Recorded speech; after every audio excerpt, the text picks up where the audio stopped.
السلام علیکم، میرا نام ہے ذیشان عثمانی۔ آج ہم بات کریں گے پارس پتھر کے اوپر۔ آپ نے بہت ساری کہانیاں سنی ہوں گی کہ پارس پتھر لوگوں کے پاس ہوتا تھا، ایسا پتھر وہ جس چیز کو لگائے وہ سونا بن جائے،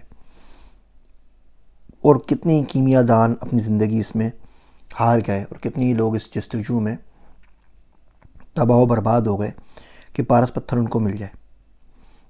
میں ایک دن اپنے دوست کے ساتھ بیٹھا ہوا تھا، عبداللہ کے ساتھ۔ میں نے اس سے پوچھا، یار یہ پارس پتھر کیا ہوتا ہے؟ کوئی طریقہ کہ مل سکے؟ کیا یہ سچ بھی یا جھوٹ ہے؟ تو اس نے بولا ہاں پارس پتھر ہوتا ہے۔ پارس پتھر اصل میں اللہ کے وہ نیک بندے ہوتے ہیں جن سے جو مل جائے وہ سونے کے بن جاتے ہیں۔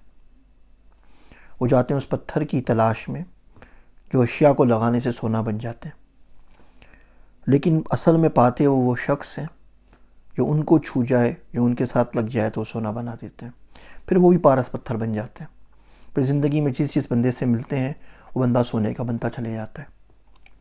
اس کا سب سے آسان طریقہ یہ ہے کہ بندہ نفع بخش بنے، نفع خور نہ بنے۔ میرا دوست عبداللہ وہ دعا مانگتا، اللہ میرے دشمنوں کے صدقے مجھے یہ دے دے۔ بولتا ہوں یہ کیا بات تو نے مانگی؟ دشمنوں کا صدقہ کون دیتا ہے؟ تو کہتے ہیں مجھے جب بھی وہ کچھ بولتے ہیں تو میں چپ ہو جاتا ہوں، جواب نہیں دیتا، اینٹ کا جواب پتھر سے نہیں دیتا، حاضر جوابی نہیں کرتا، ہر بات کا جواب میرے پاس نہیں ہوتا، بس میں چپ کر جاتا ہوں۔ یہ صلہ رحمی ہے، اس صلہ رحمی کے صدقے دعا مانگتا ہوں۔ کوشش کریں کہ آپ کی زبان سے کسی شخص کو کوئی خطرہ نہ ہو۔ میں نہیں کہہ رہا نقصان نہ پہنچے، وہ خطرہ بھی نہ ہو۔ جب آپ کے رشتہ دار، آپ کے دوست، آپ کے محلے والے، آپ کے عزیز و اقارب، آپ کے مینٹرز آپ کے بارے میں سوچیں، آپ کا نام ان کے ذہن میں گونجے، تو ایک بات کی 100% شیورٹی ہو کہ وہ ڈر اور خوف محسوس نہیں کریں گے۔ وہ یہ محسوس نہیں کریں گے یار یہ بندہ بولے گا تو کفن پھاڑ کے بولے گا اور ایسی کی تیسی کر دے گا۔ بس اگر ایک بندہ بھی زندگی میں ایسا سوچتا ہے تو بڑے مسئلے کی بات ہے۔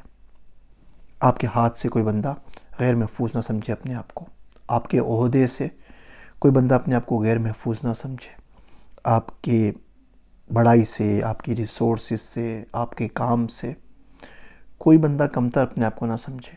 آپ بڑے ہو گئے اور آپ کے آس پاس موجود تمام رشتہ دار، تمام دوست احباب، تمام گاؤں والے سب بونے کے قطکے ہو گئے، تو یقین جانیے کوئی فائدہ نہیں ہے ایسا بڑا ہونے کا جس سے باقی تمام سب لوگ بونے ہو جائیں۔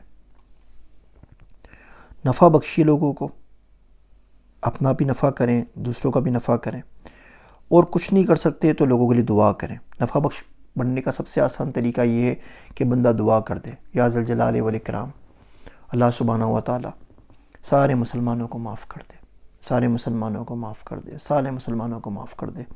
کم سے کم 27 بار یہ دعا دن میں ضرور مانگنی چاہیے۔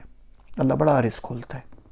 سب کے لیے دعا مانگا کریں، جو دوست ہیں ان کے لیے بھی دعا مانگیں، جو دشمن ہیں ان کے لیے بھی دعا مانگیں، اور روز مانگتے رہیں، اور یقین جانیے اگر ابھی آپ عمل کرتے رہیں گے تو آپ پارس پتھر بن جائیں گے۔ آپ اپنی زندگی میں کچھ لوگ ایسے دے جائیں گے جو سونے کے ہوں گے، اور اس قابل ہوں گے کہ ان کو سونے میں تولا جائے، ان کے الفاظ اس قابل ہوں گے کہ سونے میں تولے جائیں، سونے سے لکھے جائیں۔ مجھے اپنی دعاؤں میں بہت زیادہ یاد رکھیے گا کہ اللہ آپ میں سے کسی کی دعاؤں کے صدقے مجھے بھی سونے کا بنا دے۔ میں ہوں آپ سب کا ذیشان عثمانی۔